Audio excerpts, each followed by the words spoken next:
पारा हिंदी का 2026 का मॉडल पेपर सॉल्व करेंगे जो कि बोर्ड एग्जाम में आएगा। यही पेपर दोस्तों बोर्ड एग्जाम 2026 में 18 फरवरी को आएगा। तो अगर आप इस पूरे पेपर को तैयार कर लेंगे तो बोर्ड एग्जाम में आपको कोई दिक्कत नहीं होगी। तो उम्मीद करता हूँ आपको वीडियो पसंद आएगा। अगर आपको वीडियो पसंद आए तो वीडियो को लाइक कर दीजिए, चैनल पर नए हैं सब्सक्राइब कर दीजिए, बेल आइकन को प्रेस कर दीजिए, क्योंकि बोर्ड एग्जाम के हर इंपॉर्टेंट टॉपिक का वीडियो आपको क्वेश्चन डेली मिलता रहेगा। तो आज की वीडियो में हम शुरू से लास्ट तक समझेंगे पेपर में किस प्रकार सॉल्व करना है। देखिए यहाँ पे आपको दिया है अनुक्रमांक, यहाँ पे आपको अपना रोल नंबर लिखना होगा, यहाँ पे आपको अपना नाम लिखना होगा। समय हमारा होता है 3 घंटे 15 मिनट का और पूर्णांक होता है 100 नंबर का हिंदी के पेपर में। उसके बाद में दिया निर्देश, पहले हम निर्देश को ध्यान से पढ़ेंगे, उसी के अनुसार हम पेपर को हल करेंगे।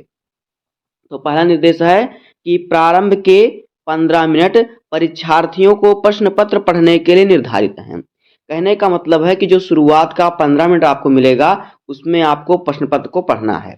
देखिए पेपर हमारा 3 घंटे 15 मिनट का है, तो शुरुआत में आपका 15 मिनट मिलेगा, इसमें आपको पेपर को पढ़ना है और 3 घंटे में आपको पेपर हल करना है। दूसरा है इस प्रश्न पत्र में 2 खंड हैं, दोनों खंडों के सभी प्रश्नों के उत्तर देना अनिवार्य है। पूरे प्रश्न पत्र में 2 खंड है, खंड का और खंड खा, तो दोनों खंडों को हल करना अनिवार्य है। अब देखिए खंड का जो हमारा है इसमें पहला प्रश्न हमारा है बहुविकल्पीय प्रश्न। इसमें देखिए 5 प्रश्न आपके होंगे हिंदी गद्य साहित्य से और 5 प्रश्न होंगे हिंदी पद्य साहित्य से, यानी 5 प्रश्न गद्य से होंगे, 5 प्रश्न काव्य से होंगे। 10 प्रश्न आपका आएगा बहुविकल्पीय, जहां से आपको मिलेगा 10 नंबर। तो देखिए पहले का वाला क्वेश्चन है, खड़ी बोली गद्य के विकास का प्रारंभिक युग कौन सा है? तो देखिए पहला ऑप्शन है द्विवेदी युग, दूसरा ऑप्शन है छायावाद युग, तीसरा ऑप्शन है भारतेंदु युग और चौथा ऑप्शन है छायावादेतर युग। तो देखिए इसका राइट आंसर हो जाएगा भारतेंदु युग। तो यहाँ पे हमारा ऑप्शन नंबर तीसरा सही हो जाएगा। खा वाला क्वेश्चन है, चिंतामणि किस लेखक के निबंधों का संग्रह है?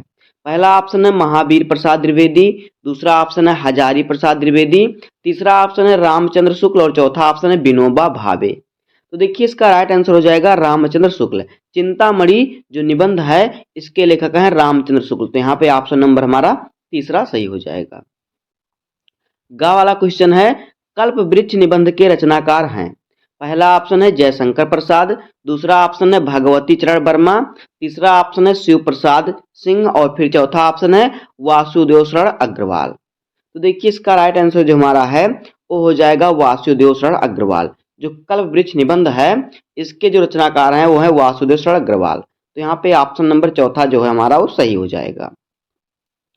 उसके बाद देखिए घा वाला क्वेश्चन है, हरिशंकर परसाई का निबंध संग्रह है। पहला ऑप्शन है आलोक पर्व, दूसरा ऑप्शन है त्रिशंकु, तीसरा ऑप्शन है पगडंडियों का जमाना और चौथा ऑप्शन है परिवेश। तो देखिए इसका जो राइट आंसर हमारा है हो जाएगा पगडंडियों का जमाना। तो यहाँ पे ऑप्शन नंबर जो हमारा है तीसरा सही हो जाएगा। उसके बाद देखिए 5वां क्वेश्चन है, कन्हैया लाल मिश्र प्रभाकर की रचना नहीं है। पहला ऑप्शन है आकाश के तारे, दूसरा ऑप्शन है माटी हो गई सोना, तीसरा ऑप्शन है मुक्ति बोध और चौथा ऑप्शन है भूले बिसरे चेहरे। तो देखिए इसका जो राइट आंसर हमारा है ये क्या हो जाएगा, यहाँ पे देखिए इसका हमारा राइट आंसर हो जाएगा मुक्ति बोध। तो यहाँ पे हमारा ऑप्शन नंबर जो तीसरा है वो सही हो जाएगा। इस प्रकार से आपको यहाँ से मिल जाएगा 5 नंबर। ये हमारा गद्य से था। अब देखिए हमारा काव्य से 5 बहुविकल्पीय प्रश्न होगा। तो दूसरे का वाला क्वेश्चन है, सरहपा निम्नलिखित में से किस साहित्य से संबंधित हैं? पहला ऑप्शन है सिद्ध साहित्य, दूसरा ऑप्शन है जैन साहित्य, तीसरा ऑप्शन है नाथ साहित्य और चौथा ऑप्शन है लौकिक साहित्य। तो इसका राइट आंसर जो हमारा है वो हो जाएगा सिद्ध साहित्य। तो यहाँ पे ऑप्शन नंबर जो पहला हमारा है वो सही हो जाएगा। खा वाला क्वेश्चन है, दीप शिखा का रचयिता कौन है? पहला ऑप्शन है सूर्यकांत त्रिपाठी निराला, दूसरा ऑप्शन है महादेवी वर्मा, तीसरा ऑप्शन है सुभद्रा कुमारी चौहान और चौथा ऑप्शन है मैथिली शरण गुप्त। तो इसका राइट आंसर जो हमारा है वो हो जाएगा महादेवी वर्मा। तो यहाँ पे ऑप्शन नंबर दूसरा हमारा सही हो जाएगा। उसके बाद देखिए गा वाला क्वेश्चन है, यहाँ पे देखिए द्विवेदी युग की काल अवधि है, यानी द्विवेदी युग का समय कब से कब तक है? पहला ऑप्शन है सन 1938 से 1943 तक, दूसरा ऑप्शन है सन 1968 से सन 1900 तक और तीसरा ऑप्शन है सन 1900 से 1922 तक और चौथा ऑप्शन है सन 1919 से 1938 तक। तो देखिए इसका राइट आंसर जो हमारा है हो जाएगा सन 1900 से 1922 तक। तो यहाँ पे हमारा ऑप्शन नंबर तीसरा जो है वो सही हो जाएगा। उसके बाद देखिए घ वाला क्वेश्चन है कि पत्र पत्रिकाओं का सबसे अधिक संपादन कार्य हुआ। पहला ऑप्शन है भारतेंदु युग में, दूसरा ऑप्शन है शुक्ल युग में, तीसरा ऑप्शन है छायावादी युग में और चौथा ऑप्शन है छायावादोत्तर युग में। तो देखिए इसका जो राइट आंसर हमारा है वो क्या हो जाएगा, वो हमारा हो जाएगा भारतेंदु युग में। तो यहाँ पे ऑप्शन नंबर जो हमारा पहला है वो सही हो जाएगा, भारतेंदु युग। क्या हो जाएगा, भारतेंदु युग हो जाएगा।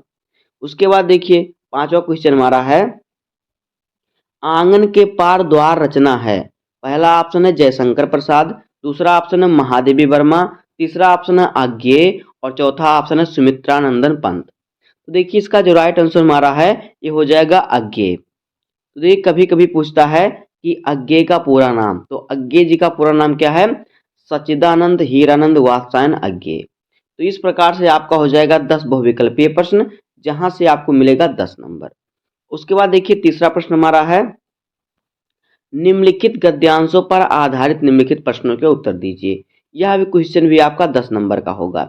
इसमें आपको गद्यांश दिया जाएगा, आपके गद्य खंड से आपको 2 गद्यांश दिया जाएगा। देखिए एक गद्यांश यहाँ पे दिया है और इस पर आधारित आपको 5 प्रश्न दिए हैं। अगर आप इसको पढ़ेंगे, इस पर आधारित 5 प्रश्नों का उत्तर लिखेंगे तो यहाँ से आपको मिलेगा 10 नंबर। हर प्रश्न पर आपको मिलेगा 2 नंबर। अथवा करके देखिए दिया रहेगा आपको, देखिए 2 गद्यांश दे रहेंगे, जो आपको सरल लगे उसी को आपको पढ़ना है और उस पर आधारित 5 प्रश्न का उत्तर देना है। पहला प्रश्न होगा संदर्भ लिखने के लिए, दूसरा होगा रेखांकित अंश की व्याख्या, बाकी 3 प्रश्न आपको इसमें से ढूंढ कर लिखना होगा। इसको आप कर लेंगे। अगर आपको इसका सोल्यूशन नहीं मालूम, अगर आपको गद्यांश कठिन लग रहा है तो आप हमारे चैनल पर जाइए, वहां पर आपको हिंदी के हर एक चैप्टर का जितने भी इंपॉर्टेंट गद्यांश है सभी को हमने बताया है हल सहित, वहां से आप पढ़ सकते हैं और अच्छे तरीके से तैयारी कर सकते हैं। उसके बाद देखिए अगला क्वेश्चन हमारा क्या है, अगला क्वेश्चन हमारा है प्रश्न संख्या 4। इसमें कह रहा है कि निम्नलिखित पद्यांशों पर आधारित निम्नलिखित प्रश्नों के उत्तर दीजिए। जिस प्रकार से आपको गद्यांश दिया रहेगा उसी प्रकार से आपको पद्यांश भी दिया रहेगा। इस पर भी आपको मिलेगा 10 नंबर। इसमें भी आपको 2 पद्यांश दिए जाएंगे, एक देखिए यहाँ पे दिया हुआ है और एक यहाँ पे दिया अथवा करके। इस पर भी आपको दोनों पर 5-5 प्रश्न दिए जाएंगे।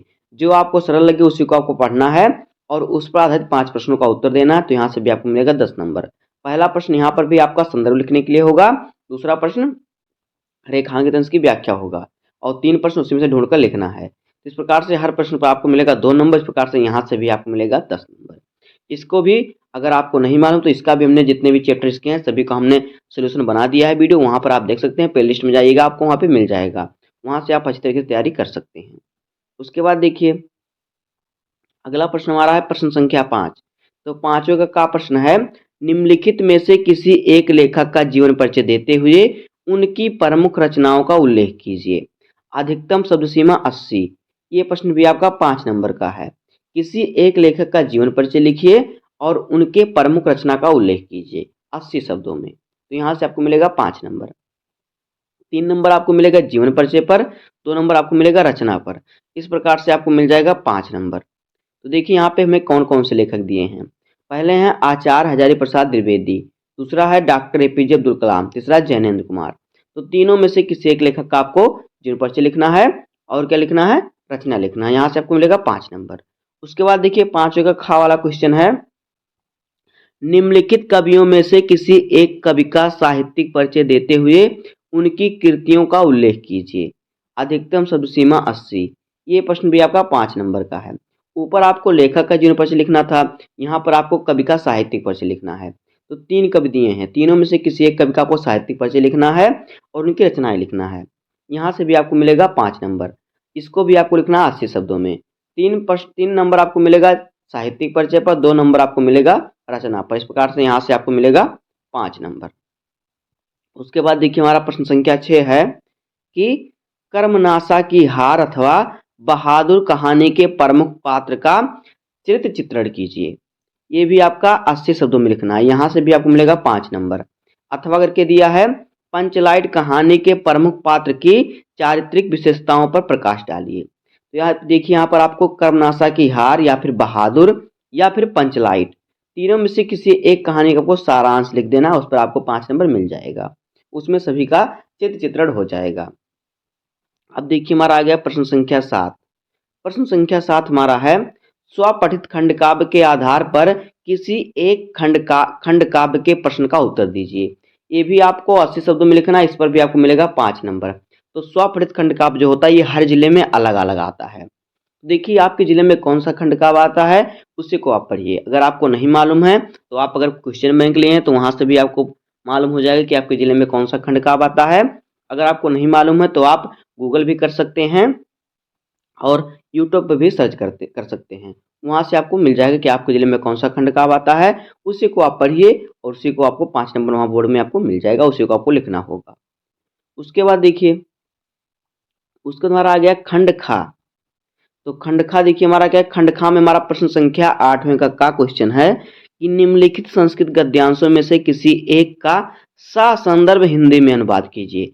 ससंदर्भ का अर्थ होता है संदर्भ सहित हिंदी में अनुवाद कीजिए। तो यहाँ पर देखिए आपको संस्कृत के 2 गद्यांश दिए हैं, दोनों को आप पढ़िएगा, जो आपको सरल लगे उसी का आपको संदर्भ लिखना है और उसका हिंदी में अनुवाद कर देना है। 2 नंबर आपको मिलेगा संदर्भ का और 5 नंबर आपको मिलेगा हिंदी अनुवाद पर। इस प्रकार से आपको मिल जाएगा 7 नंबर। अब आगे देखिए, खा वाला क्वेश्चन है कि निम्नलिखित संस्कृत श्लोक में से किसी एक का संदर्भ सहित हिंदी में अनुवाद कीजिए। आपको संस्कृत के 2 श्लोक दिए हैं, दोनों में से एक जो श्लोक आपको सरल लगे उसका आपको संदर्भ लिखना है, जिस पर आपको मिलेगा 2 नंबर और हिंदी में अनुवाद करना है, जिस पर आपको मिलेगा 5 नंबर। इस प्रकार से यहाँ से भी आपको मिल जाएगा 7 नंबर। तो इस प्रकार से खा वाले क्वेश्चन पर भी आपको 7 नंबर मिलेगा और का वाले क्वेश्चन पर भी 7 नंबर मिलेगा। उसके बाद देखिए हमारा आ गया प्रश्न संख्या 9। तो प्रश्न संख्या 9 है, निम्नलिखित प्रश्नों में से किन्हीं 2 प्रश्नों के उत्तर संस्कृत में दीजिए। आपको 4 प्रश्न दिए हैं, चारों प्रश्न में से आपको 2 प्रश्न का उत्तर संस्कृत में लिखना है, जहां से आपको मिलेगा 4 नंबर। हर प्रश्न पर आपको मिलेगा 2 नंबर। अब देखिए हमारा आ गया प्रश्न संख्या 10। तो प्रश्न संख्या 10 का वाला क्वेश्चन है, हास्य रस अथवा करुण रस के अस्थाई भाव के साथ उसकी परिभाषा उदाहरण सहित लिखिए। चाहे आप हास्य रस का लिखिए चाहे करुण रस का, दोनों में से जो आपको याद रहे अच्छे तरीके से उसी रस का आपको अस्थाई भाव और परिभाषा लिखना है। 1 नंबर आपको मिलेगा अस्थाई भाव पर, 1 नंबर मिलेगा परिभाषा पर। इस प्रकार से आपको मिलेगा प्रश्न संख्या 10वें का वाले पर 2 नंबर। इसी प्रकार से खा वाला है, अनुप्रास अलंकार अथवा उपमा अलंकार का लक्षण उदाहरण सहित लिखिए। 1 नंबर आपको मिलेगा लक्षण पर, 1 नंबर मिलेगा आपको उदाहरण पर। इस प्रकार से इस पर भी आपको मिलेगा 2 नंबर। चाहे आप अनुप्रास का लिखिए चाहे उपमा का, दोनों में से जो आपको अच्छे तरीके से याद रहे उसी को आप लिखिएगा। गा वाला क्वेश्चन है, 10वें का गा क्वेश्चन है कि सोरठा अथवा चौपाई छंद का लक्षण एवं उदाहरण लिखिए। देखिए लक्षण और उदाहरण दोनों लिखना है, 1 नंबर मिलेगा लक्षण पर, 1 नंबर मिलेगा उदाहरण पर। इस प्रकार से यहाँ से भी आपको मिलेगा 2 नंबर। तो चाहे आप सोरठा का लिख दीजिएगा चाहे आप चौपाई का लिख दीजिएगा, दोनों में से आपको किसी एक का लिखना है, जो सबसे अच्छे तरीके से याद रहे उसी को आप लिखिएगा। उसके बाद देखिए हमारा आ गया प्रश्न संख्या 11। इसमें कह रहा है कि निम्नलिखित में से किसी एक विषय पर निबंध लिखिए। तो यहाँ पे देखिए आपको 4 टॉपिक दिए हैं, पर्यावरण प्रदूषण की समस्या और समाधान, भारत में बेरोजगारी की समस्या, भारत में लोकतंत्र की सफलता और जनसंख्या वृद्धि की समस्या। तो देखिए चारों में से आपको किसी एक टॉपिक पर आपको निबंध लिखना है, लगभग 300 पेज, तो ये 300 शब्दों में। तो 3 शब्दों में आप लिखेंगे तो आपको मिल जाएगा 9 नंबर। अगर आपको लिखने का सही तरीका मालूम होगा तब आपको 9 नंबर मिलेगा। तो देखिए हिंदी के जितने भी निबंध हैं, जितने भी निबंध बोर्ड एग्जाम में आते हैं क्लास 10-12 में, उसका हमने प्लेलिस्ट बना दिया है। वहाँ पर आपको लगभग से 120 निबंध हमने बताया है। वहाँ सर आपको देखिए जो इम्पोर्टेंट निबंध हैं उसको आप पढ़ लीजिए, आपको बोर्ड एग्जाम में 9 नंबर पूरे कन्फर्म मिलेंगे। वहाँ पे आपको बताएगा कि निबंध सही तरीके से कैसे लिखते हैं, क्योंकि निबंध में ज़्यादा नंबर कट जाता लोगों, क्योंकि अगर आप ऐसे कहानी की तरह लिख देंगे तो आपको 3 या 4 नंबर मिल जाएगा, लेकिन अगर आप सही तरीके से लिखेंगे तो आपको पूरे 9 नंबर मिलेंगे। तो इसलिए आप जाइए और उसको देखिए और 9 नंबर अपना प्राप्त कर लीजिए। उसके बाद देखिए हमारा है प्रश्न संख्या 12 का वाला क्वेश्चन। का वाले का पहला क्वेश्चन है, सायक का संधि विच्छेद है। तो देखिए सायक क्या है, सॉरी सायक है, इस प्रकार से लिखा है सायक। तो देखिए अगर हम सायक का संधि विच्छेद करें तो देखिए हो जाएगा स, ये हो जाएगा और फिर प्लस हो जाएगा अक, नीचे हो जाएगा स अक, क्योंकि बड़ा सा है। तो यहाँ पे जाएगा सहायक का। तो यहाँ पे हमारा देखिए, यहाँ पे हमारा हो जाएगा ऑप्शन नंबर जो हमारा है ये खा वाला यहाँ पे से हो जाएगा सय धन अक। उसके बाद देखिए दूसरा है सज्जना का संधि विच्छेद है। देखिए सज्जना, सज्जना का जो संधि विच्छेद होगा देखिए किस प्रकार से हो जाएगा, इसका हो जाएगा सत और फिर प्लस जना, सतजना, ये हो जाएगा सज्जना का संधि विच्छेद। तो यहाँ पे हमारा ऑप्शन नंबर जो है तीसरा से हो जाएगा। उसके बाद देखिए तीसरा है नयनम का संधि विच्छेद है। का ऑप्शन है देखिए यहाँ पे जो नयनम है, नयनम का संधि विच्छेद किस प्रकार से होता है, देखिए नयनम का संधि विच्छेद होता है यहाँ पे देखिए मैं करके दिखाता हूँ, इसका हो जाएगा ने और प्लस अनम, नयनम, यानी कि यहाँ पे जो हो जाएगा हमारा ऑप्शन नंबर गा सही हो जाएगा। अब देखिए हमारा आ गया खा वाला क्वेश्चन। तो खा वाले का पहला क्वेश्चन है प्रतिगृहम, प्रतिगृहम में समास है। तो देखिए प्रतिगृहम, प्रतिगृहम में कौन समास होगा, प्रतिगृहम जो होगा इसमें होगा अव्ययी भाव समास। तो यहाँ पे हमारा ऑप्शन नंबर जो है खा ये सही हो जाएगा, प्रतिगृहम में अव्ययी भाव समास होगा। दूसरा है घनश्यामा। तो घनश्यामा में देखिए क्या होगा, घनश्यामा, घन का मतलब तो बादल, श्यामा का मतलब होता है सलोना यानी श्याम यानी घनश्याम। देखिए बादलों के जैसे सांवले, तो यहाँ पे घनश्यामा में जो जगह ये हो जाएगा बहुब्रीहि समास। तो यहाँ पे हमारा ऑप्शन नंबर घा सही हो जाएगा। उसके बाद हमारा आ गया प्रश्न संख्या 13 का पहला क्वेश्चन। इसमें कह रहा है कि श्रीमती शब्द में प्रत्यय है। तो श्रीमती शब्द में कौन सा प्रत्यय होता है, देखिए श्रीमती, श्रीमान, मतिमान, इसमें सब में मतुप प्रत्यय होता है। क्या, मतुप, इस प्रकार से मतुप प्रत्यय होता है इसमें, मतुप, ये आधा पा रहता है। इस प्रकार से देखिए यहाँ पे हमारा ऑप्शन नंबर का मतुप प्रत्यय हो जाएगा। दूसरा है मतिमान शब्द में प्रत्यय। तो मतिमान, इसमें भी आपका मतुप प्रत्यय होगा, तो यहाँ पे ऑप्शन नंबर खा सही हो जाएगा। इस प्रकार से आपको यहाँ पर हर एक प्रश्न पर एक एक नंबर मिलेंगे। उसके बाद देखिए हमारा आ गया प्रश्न संख्या खा, यानी 13 नंबर प्रश्न का खा वाला क्वेश्चन। तो कह रहा है कि निम्नलिखित पदों में से किसी एक पद में विभक्ति तथा संबंधित नियम का उल्लेख कीजिए। तो यहाँ पे देखिए पहला है विद्यालयम परितः उदयनमस्ति, यानी कि विद्यालय के चारों तरफ क्या है, बगीचा है। उसके बाद है रामः सर्वेशा श्रेष्ठ, है राम सबसे श्रेष्ठ है। तीसरा है ग्रामः परितः क्षेत्राणि सन्ति।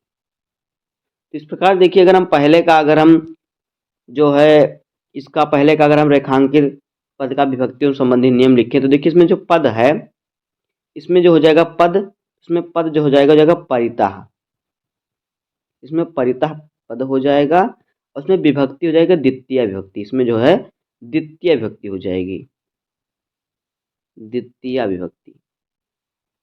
इस प्रकार से आप लिख देंगे, आपको 2 नंबर मिल जाएगा। उसके बाद देखिए हमारा आ गया प्रश्न संख्या 14। इसमें कह रहा है कि अपने गांव अथवा मोहल्ले की गंदगी के संदर्भ में अधिकारियों का ध्यान आकर्षित करने के लिए स्थानीय समाचार पत्र के संपादक को पत्र लिखिए। तो पत्र भी आपका 8 नंबर का होता है। देखिए हिंदी में 8 नंबर का होता है, साहित्यिक हिंदी में 6 नंबर का होता है। अथवा करके दिया है, आपका एक मित्र शिमला में रहता है, आप उसके आमंत्रण पर ग्रीष्मकाल यानी गर्मी की छुट्टी में वहां गए थे, कहाँ, शिमला, और प्राकृतिक सौंदर्य का खूब आनंद उठाया। घर वापस लौटने पर कृतज्ञता व्यक्त करते हुए मित्र को पत्र लिखें, धन्यवाद व्यक्त करते हुए उसे पत्र लिखिए। दोनों में से किसी एक पत्र को आपको लिख देना है, यहाँ से आपको मिल जाएगा 8 नंबर। जितने भी इंपॉर्टेंट पत्र हैं उसको भी हमने अपने चैनल पर बताया है, और उसका भी प्लेलिस्ट बन चुका है, वहाँ से आप पढ़ सकते हैं। जितने भी इंपॉर्टेंट पत्र हैं वहाँ आपको मिल जाएंगे, उतना आप पढ़ लीजिए, वहीं से आपको बोर्ड एग्जाम में आएंगे। तो दोस्तों इसी प्रकार से अगर आप हिंदी को सॉल्व करेंगे तो आपको मिलेगा 100 नंबर। तो उम्मीद करता हूँ आपको वीडियो पसंद आया होगा। अगर आपको वीडियो पसंद आए तो वीडियो को लाइक कर दीजिए, चैनल पर नए सब्सक्राइब कर दीजिए, और ये बताइए कि आपको किस टॉपिक पर वीडियो चाहिए। तो मिलते हैं किसी नेक्स्ट वीडियो में, तब तक के लिए धन्यवाद, जय हिंद।